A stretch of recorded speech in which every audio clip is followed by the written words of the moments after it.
जय गुरु जी। संगत जी, हमने गुरु जी महाराज के संगत के मुख से बहुत से सत्संग सुने हैं कि कैसा उन्होंने लीलाएं रची और उनका गुणगान सुना है। पर एक ऐसा अद्भुत सत्संग जो गुरु जी महाराज खुद संगत को अक्सर सुनाया करते थे। गुरु जी की पुरानी संगत श्री रघुवीर अंकल जी को कौन नहीं जानता है, जिन्होंने 24 घंटे दिन रात गुरु जी के साथ बिताया। वो बताते हैं कि ये एक प्यारा सा सत्संग जो गुरुजी अक्सर संगत को सुनाया करते, बात 1978 की है। गुरुजी महाराज जब चंडीगढ़ में किसी सेक्रेटरी के वहां बैठे हुए थे और अचानक से ड्राइवर को बोलते हैं कि गाड़ी निकालो और चलो। रास्ते में वो जा ही रहे होते हैं तो क्या देखते हैं कि कुछ लोग एक व्हाइट कपड़े में लपेटे हुए बच्चे को लेके जा रहे हैं। अब गुरुजी महाराज वहां गाड़ी रुकवा देते हैं और सेवादार से कहते हैं कि इन्हें जाके बोलो, रुकने के लिए कहो कि मेरे से मिले। तो वो कहते हैं कि गुरुजी वक्त कुछ ऐसा लग रहा है जैसे बच्चे की मौत हो गई है और ये बच्चे को दफनाने ले जा रहे हैं, ऐसे में बात करना ठीक है? गुरुजी महाराज बोले हाँ ठीक है, तुम जाके कहो। वो जाते हैं और उनसे कहते हैं कि हमारे गुरुजी हैं, कम उम्र के बहुत पहुंचे हुए संत हैं, एक बार आपसे मिलना चाहते हैं, आप मना मत करना। और जिनकी गोदी में वो बच्चा होता है वो दूसरे बंदे को दे देते हैं और गुरुजी से मिलने आ जाते हैं। गुरुजी उनसे देख के कहते हैं कि की हुआ है बच्चे ने? तो बताते हैं कि गुरुजी मौत हो गई है, 2.5 साल की बच्ची है। तो गुरुजी कहते हैं उसे एक बार मेरे पास इधर लेके आओ। वो बच्चे को लेके आते हैं गुरुजी के पास। तो गुरुजी जो सफेद कपड़े से सर ढका हुआ था उसको हटाते हैं और पानी मंगवाते हैं और पानी की ऐसे 3 छींटे बूंद डालते हैं और कुछ मंत्र या जो भी गुरुजी पढ़ते हैं ध्यान लगाते हैं और वो बच्चा रो पड़ता है, उसकी आवाज आने लग जाती है, उठ के बैठ जाता है। सब देख के हैरान रह जाते हैं कि कैसे एक बच्चे में जिसमें जान नहीं, जिसे घर वाले दफनाने ले जा रहे थे, गुरुजी ने उसको जिंदा कर दिया। ऐसे हमारे गुरुजी महाराज की लीलाएं संगत जी। तो रघुवीर अंकल जी जब भी ये सत्संग गुरुजी महाराज के मुख से सुनते थे तो अक्सर सोचा करते थे कि कैसे नुगरे लोग हैं वो, कि एक बच्चे को जीवन दान गुरुजी ने दिया पर कभी आते नहीं, उनकी फैमिली को कभी आते नहीं देखा, क्योंकि वो तो दिन रात गुरुजी महाराज के साथ बिताते थे। तो उन्होंने कोई ऐसी फैमिली कभी आते नहीं देखी। एक दिन क्या हुआ कि 2 बंदे आते हैं और उनके साथ एक लड़की भी होती है। वो देख रहे होते हैं कि कौन कहाँ बैठा है, यहाँ का क्या सिस्टम है, कहाँ गुरुजी बैठे हुए, क्या करना है। आके गुरुजी के पास खड़े होते हैं तो गुरुजी उन्हें देखते ही कहते हैं कि तुमने टाइम मिल गया मेरे पास आने का। और वो कहते हैं गुरुजी आपको हमने कहाँ नहीं ढूंढा, आप चंडीगढ़ से कहाँ चले गए, हमने आपको इतना ढूंढा पर कहीं आपका पता नहीं लगा। अब तो हम यहाँ एक शादी में आए हुए थे तो किसी ने बताया कि गुरुजी हैं, बहुत पहुंचे हुए हैं, उनके दर पे हर काम बनता है, कोई भी उनके दर से खाली हाथ नहीं जाता। तो हम तो एक संत के दर्शन करने आए थे पर हमने आपको सामने देखा तो गुरुजी आप जिन्हें हम इतने सालों से ढूंढते आए। तो गुरुजी कहते हैं ठीक है, अब तुम संगत को दसो कि तुम्हारा सत्संग क्या है। तब वो बताते हैं कि कितने साल पहले जब गुरुजी महाराज वहां से गुजर रहे थे और मेरी 2.5 साल की बच्ची जिसकी मौत हो चुकी थी, जिसे हम लेके जा रहे थे, गुरुजी ने कैसे उसे पल भर में जिंदा कर दिया और आज वो मेरे साथ है। वो अपनी बिटिया को भी साथ लाते हैं, वो बड़ी हो जाती है, उसकी शादी हो जाती है, बच्चे भी हो जाते हैं। संगत जी पूरी संगत को जब वो सत्संग सुनाते हैं तो रघुवीर अंकल जी कहते हैं हाँ आज वो लोग आ गए। मैं कई बार सोचता था कैसे लोग हैं कि कभी गुरुजी का धन्यवाद है शुक्राना करने भी नहीं आते, कैसे उन्होंने एक बच्चे को जीवन दिया। संगत जी तो आप सोचिए कौन कर सकता है सिवाय भगवान के, परमात्मा के कोई नहीं। संगत जी गुरुजी महाराज कितनी बार संगत का कष्ट अपने शरीर पे ले लिया करते और वो साफ दिखता था। संगत जी गुरुजी बुला के संगत को ब्लेस करते थे। कौन करता है ऐसे? गुरुजी सबसे पहले हमारे कर्म देखते हैं।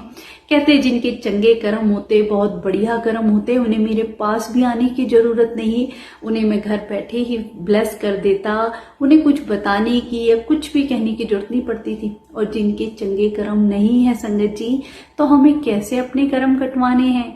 गुरुजी की मौज में, गुरुजी मौज में कब आएंगे? जब हम उन्हें याद करेंगे। संगत जी एक बहुत ही प्यारा सा सत्संग, एक अंकल जो गुरुजी के दरबार में आते हैं उसे फिट्स दौरे पड़ते थे। तो गुरुजी उन्हें देख के कहते हैं तुम कैसे आए? इंदौर से वो आया करते कि गुरुजी मैं तो अकेले ही आया हूँ। बोले नहीं, ऐसे दौरे तुम्हें बीच रास्ते में कहीं पड़ जाए, तुम्हारी जान को खतरा हो, तुम्हें मेरे पास आने की जरूरत नहीं है, तुम्हें मैं घर बैठे ही ब्लेस कर दूंगा, फिर ना आई।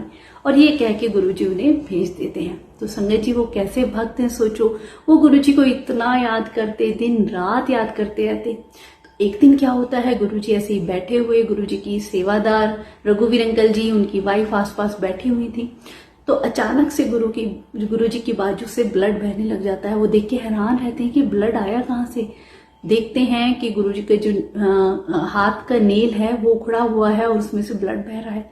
जब उन्हें कुछ समझ नहीं आता, आंटी जल्दी से अपनी पल्लू का कपड़ा लेके उसमें बांधती हैं कि ब्लड ना निकले। अंकल को ध्यान आता है कि हॉल में एक डॉक्टर बैठे हुए हैं, तुरंत उसके पास जाते हैं कि आप कुछ कीजिए, गुरुजी के ऐसे ऐसे ब्लड बह रहा है।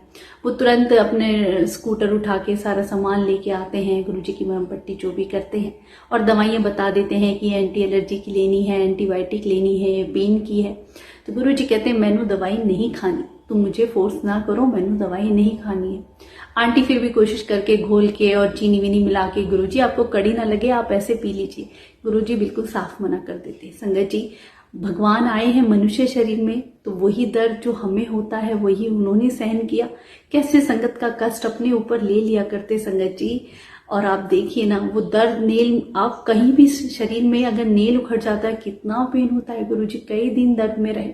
अगले दिन रघुवीर अंकल जी कहते हैं कि हमने संगत को नहीं बुलाया क्योंकि संगत आएगी, बार बार पूछेगी गुरुजी क्या हुआ, और गुरुजी यही आंसर देते रहेंगे। तो अगले दिन गुरुजी कहते हैं क्यों आज संगत की नहीं आई आज। तो बताते हैं कि गुरुजी हमने उनको मना कर दिया। तो गुरुजी कहते हैं चलो ये तुमने ठीक किया। अब कई दिन हो जाते हैं गुरुजी का नेल ठीक होने में संगत जी। और एक दिन मौका देख के श्री रघुवीर अंकल जी गुरुजी से पूछ लेते हैं, गुरुजी क्या ये नेल आपने खुद जानबूझ के उखाड़ा है। तब गुरुजी उनकी तरफ देखते हैं, समझ जाते हैं कि इसको पता चल गया है। कहते हैं तुम्हें याद है इंदौर से एक लड़का आता था, उसे फिट्स दौरे पड़ते थे, मैंने उसे कह दिया था कि तुझे मेरे पास आने की जरूरत नहीं है, तुझे मैं घर बैठे ही ब्लेस करूंगा। अब ना उसका वो मुझे बहुत याद कर रहा था कई दिनों से। अब मेरे से रहा नहीं गया कि उसका जो कष्ट है उसका मुझे कुछ ना कुछ निवारण करना ही होगा। तो मैंने जब उसके कर्मों की कैलकुलेशन करी तो उसमें यही निकला कि उसके कर्म कट जाएंगे अगर मैं अपना नेल उसे दे दूं तो संगत जी, गुरुजी महाराज ने खुद अपना अंगूठा ऐसे करके और नेल निकाल दिया और जिस बंदे की वो फिट्स के दौरे पड़ वो तुरंत ठीक हो गया। तो कौन है ऐसे, केवल एक भगवान के, एक सच्चे परमात्मा के, कोई ऐसा नहीं कर सकता। कैसे संगत का कष्ट अपने ऊपर ले लिया करते। और वो जो इंदौर वाले अंकल या भैया जो भी थे, आप देखिए ना, वो गुरुजी को याद कर रहे थे। तभी तो गुरुजी कहते थे तुम मैनू याद करो मैं तुम्हारे काम करांगा।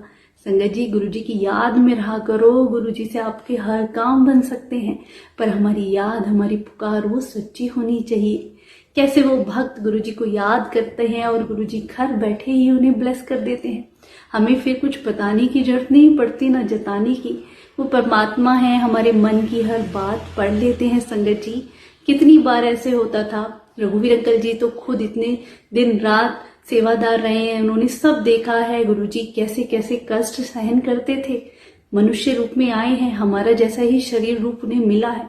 तो जब भी कष्ट आते थे पूरी पीड़ा सहन करते थे और अपने ऊपर जो भी लेते थे खुद के लिए कुछ नहीं कर पाते थे। संगत को ही कहते थे कि मेरे लिए दुआ करो। गुरुजी भी गुरुबानी सुना करते थे संगत जी। जब भी कोई ऐसी कष्ट परेशानी दूसरों की अपने शरीर पे लिया करते थे। इसीलिए तो गुरुजी हमें कहते हैं कि गुरुबानी सुनो, वो तुम्हारी दुख तकलीफ भी दूर करेगी, तुम्हारे कर्म भी काटेगी।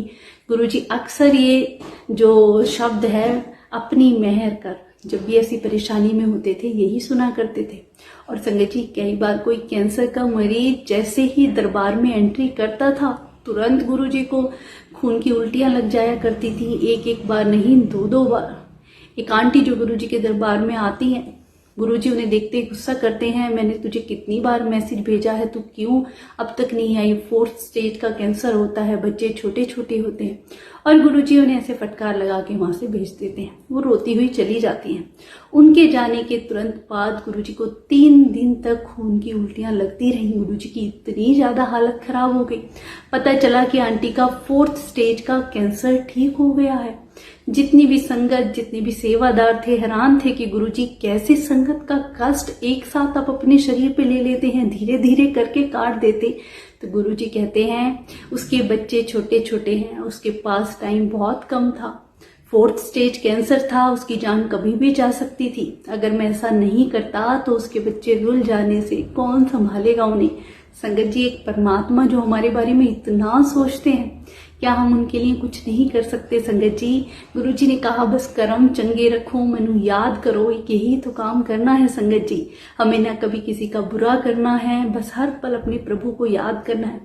जब भी आप किसी कष्ट या परेशानी में आते हैं, गुरु जी को याद करके देखो संगत जी, किसी ना किसी रूप में वो हमारी सहायता करने जरूर आते हैं। उनकी याद में रह के देखो, हर पल उन्हें याद करके देखो संगत जी। जितने भी ये मनुष्य के जो हमारे नाते रिश्तेदार हैं, हमें किसी की बात करते हैं कि आपके भाई के बारे में पूछे तो आपको तुरंत सब कुछ याद आ जाता है कि मेरा भाई ये कर रहा होगा, ये है वो है। ऐसी ही याद, ऐसा ही नाता, एक ऐसा ही रिश्ता जब गुरु जी के साथ हो, उनकी याद में हम रहें, तो कोई ऐसी दुख तकलीफ नहीं है जो मेरे परमात्मा ना हर सके संगत जी।